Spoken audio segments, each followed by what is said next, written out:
Terima kasih Pak Kadis, selamat datang, luar biasa. Silakan.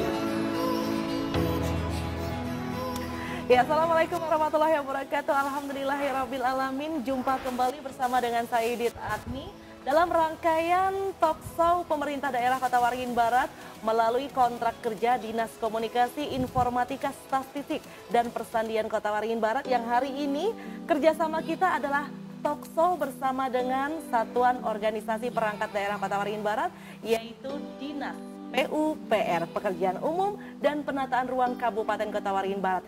Kalau tadi di awal kita sudah menyambut kedatangan Kepala Dinas PUPR Kota Waringin Barat, yaitu Bapak Dr. Insinyur Muhammad Hasim Mualim MT. Terima kasih Bapak telah berkenan hadir memenuhi undangan kami untuk talkshow mengenal lebih jauh bagaimana pembangunan infrastruktur jalan dan infrastruktur lainnya yang ada di Kota Waringin Barat, khususnya untuk leading sektor PUPR sendiri. Namun pemirsa, kita akan tahan dan jeda sebentar untuk bincang lebih jauh mengenai apa saja pembangunan infrastruktur jalan dan juga pembangunan infrastruktur lainnya yang ada di Dinas PUPR. Baik pemirsa, sebelum kita melanjutkan bincang lebih jauh bersama dengan Kepala Dinas PUPR Kota Waringin Barat pada hari ini, kita akan saksikan terlebih dahulu bagaimana profil dari Dinas Pekerjaan Umum dan Penataan Ruang Kota Waringin Barat. Berikut ini.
tadi video profil mengenai Dinas PUPR Kota Waringin Barat. Tak kenal maka tak sayang. Oleh karena itu saya hadirkan secara langsung Kepala Dinas PUPR Kota Waringin Barat, Bapak Hasim Moalim. Bapak, video profil kita saksikan bersama tadi mengenai bidang-bidang yang ada di Dinas PUPR Kota Waringin Barat. Bapak bisakah lebih dijelaskan kepada masyarakat yang menyaksikan kegiatan talkshow kita pada hari ini, kira-kira apa saja tugas pokok dan fungsi dari 5 bidang yang ada di Dinas PUPR ini? Baik, terima kasih Pak Yudit. Yang pertama bahwa struktur organisasi Dinas PUPR ini kan ada 5 bidang yang menduduki eselon 3. Jadi yang pertama adalah bidang Bina Marga, kemudian yang kedua bidang Cipta Karya, kemudian yang ketiga bidang SDA, sumber daya air, dan yang keempat itu bidang bina konstruksi, dan yang kelima adalah bidang penataan ruang.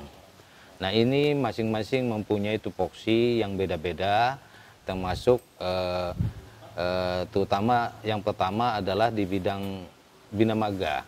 Bidang Bina Marga ini mengurusi seluruh jalan, pembangunan jalan, kemudian jembatan, kemudian juga drainase jalan, dan termasuk juga mungkin peningkatan jalan, pemeliharaan jalan, termasuk juga kolaborasi antara pemerintah daerah dengan pihak swasta dalam melaksanakan program CSR. Kemudian yang kedua itu bidang Cipta Karya. Bidang Cipta Karya ini terlalu unik ya. Memang kalau kita lihat pekerjaannya banyak menyentuh sekali kepada masyarakat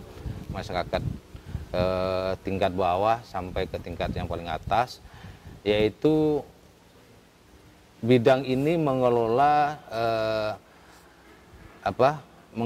drainase lingkungan, kemudian juga mengelola air limbah, kemudian mengelola sanitasi, mengelola air bersih, kemudian mengelola infrastruktur jalan-jalan lingkungan maupun drainase yang lainnya. Saya potong Pak Kadis, ini bisa dijelaskan untuk program Nol Jamban itu apakah masuk di bidang Cipta Karya? Betul, jadi untuk program Nol Jamban ini adalah salah satu gerakan yang dicanangkan oleh Dinas PUPR. Salah satunya adalah Nol Jamban.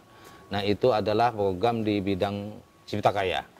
Nah, di bidang Cipta Karya ini maka kami mencoba untuk bagaimana kebiasaan masyarakat ini untuk menggunakan septic tank. Ya, jadi menggunakan septic tank, kloset, dan septic tank. Sehingga kebiasaan-kebiasaan masyarakat yang melakukan BAB di pinggir sungai, kita coba untuk melakukan itu untuk dihapus. Ya betul, karena kita ketahui Pak Kadis, masyarakat yang sudah dari dulu tinggal di pinggiran atau bantaran Sungai Arut ini memang agak kesulitan untuk menggali lubang untuk septic tank itu sendiri. Dan ternyata memang betul Pak Kadis, ini karena saya pribadi pun tinggal di pinggiran bantaran Sungai Arut ini, dengan adanya program Nol Jamban dan bantuan dari pihak Dinas PUPR Kota Waringin Barat ini, saya pun sebagai masyarakat lokal hampir nggak percaya ternyata septic tank bisa ya dibangun di atas bantaran sungai gitu. Nah, ini menjadi teknologi tersendiri tentunya dari pemerintah daerah Kota Waringin Barat melalui Dinas PUPR ini, Pak. Betul, memang kita tahun 2022 ini kita menerima bantuan melalui dana alokasi khusus dari APBN kurang lebih sekitar 400 tangki septik, baik itu individual maupun komunal. Yang itu nanti diletakkan di sepanjang pinggiran sungai, sehingga walaupun nanti tenggelam, tangki itu tidak apa-apa. Iya, betul. Jadi nanti setelah itu selesai, khususnya di pinggiran sungai, kita pasang semua, baik itu yang komunal maupun individual, maka nanti baru kita bongkar jambannya. Jambannya kita bongkar, baru kita satu persatu bertahap kita lakukan pembongkaran. Kita lanjut Pak Kadis, sudah 2 bidang, bidang selanjutnya lagi nih Pak Kadis. Kemudian bidang selanjutnya adalah bidang SDA. SDA, Sumber daya air. Okay. Jadi bidang SDA ini mempunyai tugas pokok, yaitu bidang ini membangun embung. Embung? Ya, wah. jadi membangun embung, kemudian membangun irigasi, kemudian membangun juga pemecah ombak atau breakwater yang kita bangun di Bogam kemarin, kemudian membangun saluran atau normalisasi saluran pengendalian banjir di dalam kota. Itulah tugas SDA, sumber daya air. Kemudian selanjutnya yang keempat itu adalah bidang bina konstruksi. Ya, bina konstruksi itu bidang ini mempunyai tugas untuk menyiapkan tenaga terampil. Tenaga terampil. Tenaga terampil yang nantinya akan memiliki sertifikat jasa konstruksi. Menyediakan tenaga terampil berarti bidang bina konstruksi ini lebih banyak melakukan pelatihan seperti itu, betul. Sosialisasi seperti itu, Bapak? Iya, betul. Okay. Jadi bidang bina konstruksi ini dalam 1 tahun itu kita melatih seluruh tenaga terampil untuk dididik menjadi tenaga terampil, termasuk tukang, kemudian operator, kemudian tenaga teknis lainnya untuk lebih memperdalam dan lebih ahli. Kemudian kita kasih juga sertifikasi mereka, sehingga walaupun dimanapun dia bekerja, kalau sudah selesai mengikuti pendidikan itu, mereka sudah bisa diakui dimanapun berada. Sehingga tenaga ahlinya gratis tanpa dipungut biaya, Bapak? Gratis tanpa dipungut biaya. Dan tentunya ini kerjasama Dinas PUPR bersama dengan CV ataupun PT yang juga memang sebagai pihak ketiga yang bekerja sama dengan seluruh SOPD lingkup pemerintah daerah Kota Waringin Barat. Betul, Bapak, seperti itu? Oke, kita lanjut, Bapak, ke bidang selanjutnya. Selanjutnya yang terakhir, yang kelima adalah bidang penataan ruang. Penataan ruang. Jadi penataan ruang ini adalah mempunyai tugas bidang ini, yaitu bagaimana menata atau merencanakan tata ruang, memanfaatkan, mengendalikan dan merencanakan tata ruang wilayah di Kabupaten Kota Waringin Barat, termasuk di bagian dari tata ruang wilayah itu termasuk rencana detail tata ruang wilayah juga. Jadi itu yang kita kendalikan. Ketika itu RT/RW itu dibuat, banyak pemanfaatan ruang yang kita sesuaikan dengan RT/RW itu, rencana tata ruang wilayah. Maka di sini tugas bidang ini ada indikator yang harus dia capai, terutama bagaimana ketaatan masyarakat terhadap tata ruang itu. Sehingga nanti tata ruang yang kita buat itu bisa diikuti dan sesuai dengan apa yang dicantumkan dalam rencana tata ruang wilayah. Sehingga baik itu rencana detail maupun rencana tata ruang wilayah. Sehingga banyak bangunan-bangunan, penggunaan lahan yang tidak sesuai. Nah, itu kita sesuaikan untuk mengikuti tata ruang wilayah. Walaupun itu sudah terbangun, tetapi kita sesuaikan bagaimana tata ruang wilayah ini bisa dijadikan pedoman bagi masyarakat dalam membangun maupun membentuk kawasan-kawasan yang bisa dijadikan kawasan pemukiman, kawasan perumahan, dan kawasan perdagangan dan jasa. Koreksi saya, Bapak, kalau saya salah.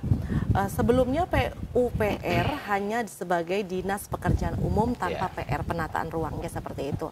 Jadi ketika struktur organisasi disatukan menjadi Dinas Pekerjaan Umum dan Penataan Ruang, kini pemerintah daerah Kota Waringin Barat makin bisa menata secara detail, secara pasti akan ruang-ruang wilayah yang pas sesuai dengan kementerian yang ada, seperti itu, Bapak. Karena kalau tidak salah, waktu itu banyak sekali yang harusnya daerah atau tempat yang bisa dijadikan sebagai kawasan pemukiman, ternyata di kementerian itu sebagai kawasan hutan, tidak bisa digunakan untuk kawasan pemukiman. Seperti itu, Bapak, betul? Betul. Jadi memang di rencana tata ruang wilayah itu kan ada pola ruang yang harus kita ikuti. Yang pertama ada kawasan budidaya dan kawasan lindung.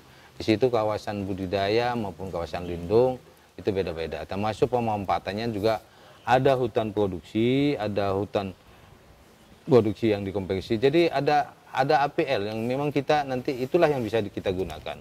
Nah, itulah pedoman bagi masyarakat. Kalau memang ada termasuk lahan itu termasuk lahan atau kawasan hutan produksi, jelas itu tidak mungkinlah digunakan untuk kegiatan pembangunan. Tetapi kalau untuk APL itu mungkin masih bisa digunakan untuk pembangunan. Sehingga masyarakat kan tahu mana yang APL, mana yang hutan produksi, mana yang hutan produksi yang dikonversi, sehingga masyarakat pemetaan ini kita tahu. Jadi apa yang dicantumkan dalam rencana tata ruang wilayah itu bisa dijadikan acuan bagi masyarakat untuk membangun maupun untuk membuka lahan. Tetap dengan harapan bahwa semuanya akan mempermudah masyarakat, Ya, mempermudah tidak mempersulit, Ya. dan tentunya juga untuk pemerintah daerah Kota Waringin Baratnya pun akan lebih mudah untuk mengelola Ya. kawasan yang ada itu sendiri. Ya. Pak Kadis, kita akan tahan lagi dan Ya. tentunya kita akan jeda pemirsa setelah komersial break berikut ini. Jangan kemana-mana, tetap di Talkshow Pemerintah Daerah Kota Waringin Barat bersama dengan SBTV Pangkalan Buan.